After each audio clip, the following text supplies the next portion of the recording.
Youth league സംസ്ഥാന committee ഇന്ന് യുവജനങ്ങൾ അനുഭവിക്കുന്ന പ്രതിസന്ധിയെക്കുറിച്ചും അവർ ആഗ്രഹിക്കുന്ന പുരോഗതിയെക്കുറിച്ചൊക്കെ വ്യക്തമായ ധാരണയോടുകൂടി മുസ്ലിം യൂത്ത് ലീഗ് ഒരു യൂത്ത് മാനിഫെസ്റ്റോ ഇവിടെ തയ്യാറാക്കിയിരിക്കുകയാണ്. ഭാവി കേരളം എങ്ങനെയായിരിക്കണം എന്നതിനെക്കുറിച്ച് വ്യക്തമായ ധാരണ ഉണ്ടാകുന്നതിന് വേണ്ടി വളരെ അധികം ഗവേഷണം ചെയ്തും ആളുകളിൽ നിന്ന് അഭിപ്രായങ്ങൾ സ്വരൂപിച്ചും ഒരു യൂത്ത് കോൺക്ലേവും ഒക്കെ നടത്തി കഴിഞ്ഞ 1-2 മാസത്തെ ഹോംവർക്കിന് ശേഷമാണ് ഞങ്ങൾ ഈ ഒരു യൂത്ത് മാനിഫെസ്റ്റോ നിങ്ങളുടെ മുമ്പിൽ അവതരിപ്പിക്കുന്നത്. യുവാക്കളാണ് ഏറ്റവും വലിയ ഈ രാജ്യത്തിൻ്റെ സമ്പത്ത് എന്നുള്ളത് നമുക്കൊക്കെ അറിയാം. ഈ രാജ്യത്തിൻ്റെ മാത്രമല്ല, ലോകത്തെ മുഴുവൻ മേഖലകളിലും ആ മേഖലകളൊക്കെ നിയന്ത്രിക്കുന്നതും അതിനെ ചലിപ്പിക്കുന്നതും യുവാക്കളാണ് എന്നുള്ളതൊരു വസ്തുതയാണ്.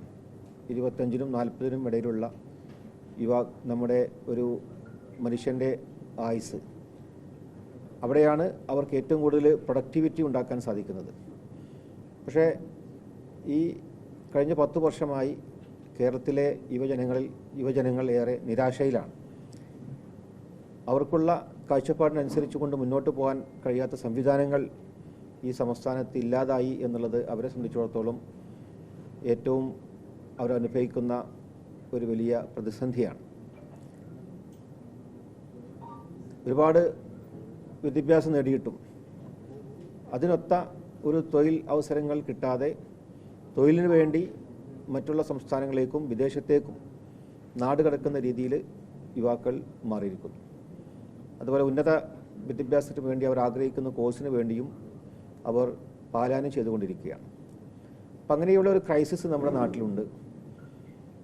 ഈ ഒരു സംസ്ഥാനത്തെയും രാജ്യത്തെയും നമ്മുടേതാക്കി മാറ്റാനും, ഇത് നമ്മൾ ജനിച്ച നാടാണ്, ഈ നാട്ടിൽ തന്നെ നമുക്ക് നല്ല അഭിമാനബോധത്തോടു കൂടിയും നല്ല രീതിയിൽ നല്ല ജോലിയും അതുപോലെ കച്ചവടവും നമ്മൾ ഒരു മനുഷ്യന് ഉണ്ടാക്കാൻ കഴിയുന്ന ഒരുപാട് വിജയങ്ങൾ കൊയ്യാനൊക്കെ അവർ ആഗ്രഹിക്കുന്നു എന്നുള്ളതാണ്. പക്ഷെ അങ്ങനെയുള്ള ആഗ്രഹങ്ങൾ സഫലീകരിക്കാൻ സാധ്യമല്ലാത്ത ഒരു അന്തരീക്ഷം ഇവിടെയുണ്ട്. അപ്പോൾ അത് മാറേണ്ടതുണ്ട്. ഒരു ഭരണം ഇവിടെ മാറി വരിക എന്നുള്ളത് എല്ലാ യുവാക്കളും ആഗ്രഹിക്കുന്ന ഒന്നാണ്. കേരളം ഭരണമാറ്റമല്ല, ആ ഭരണമാറ്റം ഉണ്ടാവുമ്പോൾ ഈ 10 വർഷത്തെ പിറകോട്ട് വലിച്ച ഒരു സാഹചര്യം ഇവിടെയുണ്ട്. അതിനെ എങ്ങനെ ഓവർകം ചെയ്യാൻ സാധിക്കുമെന്നതിനെക്കുറിച്ച് വ്യക്തമായ ധാരണ ഉണ്ടാവേണ്ടതുണ്ട്. ഒരു യുവജന സംഘടന നിലക്ക് ഞങ്ങളുടേതായ അഭിപ്രായങ്ങളും ഈ ഭരണമാറ്റം ഉണ്ടാകുമ്പോൾ അതെങ്ങനെ പ്രാവർത്തികമാക്കണമെന്നൊക്കെ ഉള്ള വ്യക്തമായ ധാരണകളും ഡോക്യുമെൻ്റ് ചെയ്തുകൊണ്ട് സർക്കാരിന്, നമ്മുടെ UDF-ന് ഇതിനകം തന്നെ ഞങ്ങൾ ഇതുമായി ബന്ധപ്പെട്ട് സംസാരിച്ചിട്ടുണ്ട്. നമുക്കത് മെയിൽ അയച്ചിട്ടുണ്ട്. ഈ UDF-ൻ്റെ പ്രകടന പത്രികയിൽ ഉൾപ്പെടുത്തുന്നതിന് വേണ്ടി ഞങ്ങളത് അയച്ചു കൊടുത്തിട്ടുണ്ട്. അപ്പോൾ ആ രീതിയിൽ നമുക്ക് എങ്ങനെയാണ് വിവിധ മേഖലയിൽ 20 പോയിൻ്റാണ് ഞങ്ങളിവിടെ ഈ യൂത്ത് മാനിഫെസ്റ്റോ പ്രധാനമായും ഞങ്ങളിവിടെ തയ്യാറാക്കിയിട്ടുള്ളത്. ഒന്ന്, ജാതി census and social justice monitoring commission. ഇന്ന് ഏറ്റവും കൂടുതൽ ചർച്ച ചെയ്യപ്പെടുന്ന വിഷയമാണ് ജാതി സെൻസസും അതുപോലെ സോഷ്യൽ ജസ്റ്റിസ് മേഖലകളൊക്കെ ഒരുപാട് പരിമിതികളും ഒരുപാട് ആശങ്കകളൊക്കെ തന്നെയുണ്ട്. അതിനൊരു മോണിറ്ററിംഗ് കമ്മീഷൻ ഉണ്ടാക്കുക എന്നുള്ളത് ഞങ്ങളുടെ ആവശ്യമാണ്. അതുപോലെ വിഭവ വിതരണത്തിലെ പ്രാദേശിക അസന്തുലനാവസ്ഥ പരിശോധിക്കാൻ പ്രത്യേക സംവിധാനം. ഇപ്പോൾ പല ജില്ലകളിലും പല രീതിയിലാണ് ഗവൺമെൻറ്റിൻ്റെയൊക്കെ വിഭവ വിതരണം നടക്കുന്നത്. ഫണ്ടുകളും മറ്റ് അടിസ്ഥാന സൗകര്യങ്ങൾക്കുള്ള സഹായങ്ങളൊക്കെ തന്നെയും അത് ഒരു ജില്ലയിൽ നല്ല രീതിയിൽ കൊടുക്കുമ്പോൾ മറ്റു ജില്ലയിൽ പിന്തള്ളപ്പെടുന്നു. അപ്പോൾ ആ അസന്തുലന പരിഹരിക്കുന്നതിന് വേണ്ടി അവിടെ പ്രത്യേക സംവിധാനം ഒരുക്കുക എന്നുള്ളതാണ് ഞങ്ങളുടെ മറ്റൊരാവശ്യം. അതുപോലെ ഭരണ സൗകര്യവും ജനസംഖ്യയും പരിഗണിച്ച് ജില്ലകളുടെയും താലൂക്കുകളുടെയും പുനർവിഭജനം നടത്തുക എന്നുള്ളതാണ്. അപ്പോൾ ഞങ്ങൾ പ്രത്യേക ജില്ല വേണം എന്ന് ഞങ്ങൾ ആവശ്യപ്പെടുന്നില്ല. പക്ഷേ ജനസംഖ്യ അനുപാതത്തിൽ ഈ ജനങ്ങൾക്ക് കൂടുതൽ ആനുകൂല്യങ്ങളും ഭരണത്തിൻ്റെ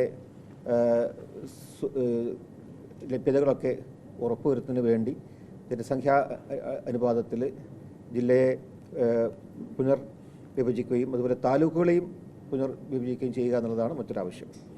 അതുപോലെ ഈ UPSC, KSA, PSC പരീക്ഷകളിലൊക്കെ പരീക്ഷ എഴുതി ഉന്നത റാങ്കുകളിലൊക്കെ ആളുകളൊക്കെ തന്നെയും ജോലിയിൽ പ്രവേശിക്കുകയും താഴെയുള്ള റാങ്കുകളിൽ പെടുന്ന ആളുകൾ ചെയ്യുന്നൊരു സാഹചര്യമുണ്ട്. അവിടെ ഈ പ്രതിഭാ സേതു മോഡലൊരു പദ്ധതി താഴെക്കടയിലുള്ള ആളുകൾക്കും ജോലി ഉറപ്പുവരുത്തുന്നതിന് വേണ്ടി മറ്റുള്ള പൊതുമേഖലാ സ്ഥാപനങ്ങളിലേക്ക് അവരെ തിരഞ്ഞെടുക്കുന്നതിന് വേണ്ടിയിട്ടുള്ള ഒരു പദ്ധതി കൂടി ഉണ്ടാവണം എന്നുള്ളത് ഞങ്ങൾ ആവശ്യപ്പെടുകയാണ്. അതുപോലെ കായിക മാനസികാരോഗ്യത്തിന് physical and mental literacy programme. ഇന്ന് ഏറ്റവും കൂടുതൽ യുവാക്കൾ അനുഭവിക്കുന്ന ഒരു പ്രശ്നമാണ് മാനസികാരോഗ്യം. അപ്പോൾ അവരെ കൂടുതൽ ഇപ്പോൾ ചെറുപ്പത്തിലെ ഒരുപാട് ലൈഫ് സ്റ്റൈൽ രോഗങ്ങൾ വരുന്നു, മാനസിക രോഗങ്ങൾ വരുന്നു. ഇതെങ്ങനെ പരിഹരിക്കാമെന്നതിനെക്കുറിച്ച് പ്രത്യേക മെൻ്റൽ ലിറ്ററസി പ്രോഗ്രാമുകൾ, അതുപോലെ കായിക മേഖലയിൽ അവരെ കൂടുതൽ ബോധവൽക്കരിക്കുന്നതിന് വേണ്ടിയും അവർക്കുള്ള ഫെസിലിറ്റി ഒരുക്കുന്നതിന് വേണ്ടിയിട്ടുള്ള പദ്ധതി ആവിഷ്കരിക്കുക എന്നുള്ളതാണ് മറ്റൊരു ആവശ്യം.